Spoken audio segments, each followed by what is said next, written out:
বিধানসভা নির্বাচনে অশান্তিতে উস্কানি দেওয়ার অভিযোগে পুলিশের জালে রহরা তৃণমূল নেতা ধৃত প্রসেনজিৎ সাহা রহরার বন্দিপুর পঞ্চায়েতের উপপ্রধান। খড়দার তৃণমূল ব্লক সভাপতির পদেও রয়েছেন প্রসেনজিৎ। অভিযোগ, তৃণমূলকে ভোট না দিলে ফল প্রকাশের পর দেখে নেওয়ার হুমকি দিয়েছেন তিনি। আর ঠিক কি অভিযোগ উঠছে তার বিরুদ্ধে জানবো, কথা বলে নেব আমাদের প্রতিনিধি সমীরণ পালের সঙ্গে। সমীরণ, দেখো সুপর্ণাকে একাধিক অভিযোগ রয়েছে এই প্রসেনজিৎ শাহর বিরুদ্ধে। প্রসেনজিৎ শাহ হচ্ছে খড়দা ব্লক তৃণমূল কংগ্রেসের সভাপতি, তার পাশাপাশি তৃণমূল পরিচালিত বন্দিপুর গ্রাম পঞ্চায়েতের উপপ্রধান। ভোট পরবর্তী সন্ত্রাস, তার পাশাপাশি ভোটের আগে হুমকি দেওয়া, সাধারণ ভোটারদেরকে হুমকি দেওয়া, তাদের মধ্যে একটা সন্ত্রাসের পরিবেশ তৈরি করে। এবং গত পরশু দিনকে রওরা থানা এলাকায় মহিলারা তারা রওরা থানায় গিয়ে বিক্ষোভ দেখায় এবং গ্রেপ্তারের দাবি তোলে প্রসেনজিৎ শাহ। তার পরপরই গতকাল সকালে প্রসেনজিৎ শাহকে গ্রেপ্তার করে রওরা থানার পুলিশ। তার বিরুদ্ধে পুকুর ভরা, তোলাবাজি, হুমকি, সন্ত্রাস একাধিক অভিযোগ আনা হয় এবং তাকে গতকাল ব্যারাকপুর বড় পেশ করা হয় এবং বিছানা পাল কিনে পুলিশ হেফাজতে জেল হেফাজতে মৃত্যু দিয়েছে। প্রসেনজিৎ শাহ গত কয়েক মাস আগে খড়দা ব্লক তৃণমূল কংগ্রেসের সভাপতি নির্বাচিত হয়েছিল এবং তারপরে খড়দার বিভিন্ন এলাকায় তার বিরুদ্ধে পুকুর ভরাটের একাধিক অভিযোগ রয়েছে এবং তোলাবাজির অভিযোগ রয়েছে।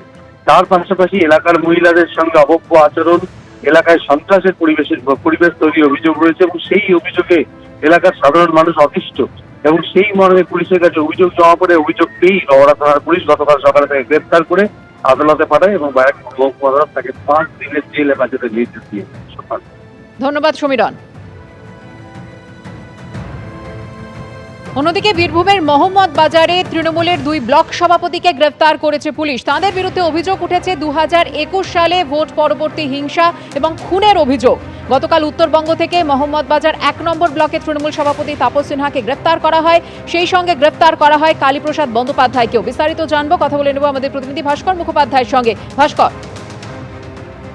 দেখো, বীরভূমের মোহাম্মদ বাজার ব্লকের 2 যে ব্লক সভাপতি অর্থাৎ 1 নম্বর এবং 2 নম্বর দুজনকেই গ্রেপ্তার করেছে পুলিশ। এবং যেটা পুলিশ সূত্রে জানা যাচ্ছে যে 1 নম্বরের যিনি তৃণমূল ব্লক সভাপতি রয়েছেন তাপস সিনহা, তাকে উত্তরবঙ্গ থেকে ধরা হয়েছে এবং বাগডোগরা এয়ারপোর্টের কাছাকাছি এলাকা থেকে তাকে ধরা হয়েছে। এবং যেটা পুলিশ সূত্রে জানা যাচ্ছে যে তাপস সিনহার বিরুদ্ধে অভিযোগ হচ্ছে যে 2021 সালে ভোট পরবর্তী হিংসায় ভাঙচুর, মারধর করার অভিযোগ ছিল। এবং সেই সময় মোহাম্মদ বাজারে এক ব্যবসায়ী দেবরঞ্জন ভট্টাচার্য, তিনি অভিযোগ দায়ের করতে পারেননি। তিনি বিজেপি ক্ষমতায় আসার পর অভিযোগ দায়ের করেন এবং তিনি 3 জনের নামে অভিযোগ দায়ের করেছিলেন। এই তাপস সিনহার পাশাপাশি লাভপুরের যিনি প্রাক্তন বিধায়ক অভিজিৎ সিংহ এবং পাথর ব্যবসায়ী টুলু মণ্ডলের বিরুদ্ধে। এবং সেই অভিযোগের ভিত্তিতেই এই তাপস সিনহাকে গ্রেপ্তার করা হয়েছে বলে আমরা জানতে পারছি। অন্যদিকে মোহাম্মদ বাজার 2 নম্বর ব্লকের যিনি তৃণমূল ব্লক সভাপতি রয়েছেন কালীপ্রসাদ ব্যানার্জি, তাকেও গ্রেপ্তার করা হয়েছে গতকাল সিউড়ি থেকে। সিউড়ি থানা পুলিশ তাকে গ্রেপ্তার করেছে। তার বিরুদ্ধে অভিযোগ ছিল 2023 সালে এই এলাকাতে অর্থাৎ 2 নম্বর ব্লকে 3টি পরপর খুন হয়েছিল। এই খুনের অভিযোগ ছিল। প্রথম দিকে তার খুনের নাম থাকলে পরবর্তী ক্ষেত্রে তার যে চার্জশিট দেওয়া হয়েছিল সেখানে তার নাম ছিল না। কিন্তু তারপরে হাইকোর্টে একটি অভিযোগ দায়ের হয় এবং সেই অভিযোগের ভিত্তিতেই এই কালীপ্রসাদ ব্যানার্জিকে গ্রেপ্তার করা হয়েছে। এর ফলে স্বাভাবিকই জেলা জুড়ে চাঞ্চল্য তৈরি হয়েছে, কারণ একই এলাকার 2 ব্লক সভাপতিকে পরপর গ্রেপ্তার এবং পুলিশের যে সক্রিয়তা, কারণ আমরা এর আগেও দেখেছি একাধিক তৃণমূল নেতাকে তাদেরকে পুলিশ গ্রেপ্তার করেছে।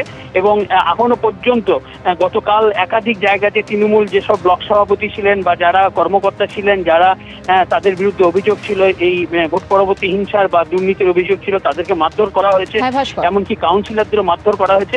তাই এই 2 ব্লক সভাপতিকে গ্রেপ্তার করাতে একটা চাঞ্চল্য তৈরি হয়েছে। কালীপ্রসাদ ব্যানার্জিকে আজকে সিউড়ি আদালতে তোলা হবে। ধন্যবাদ ভাস্কর। এবিপি আনন্দ, এগিয়ে থাকে, এগিয়ে রাখে।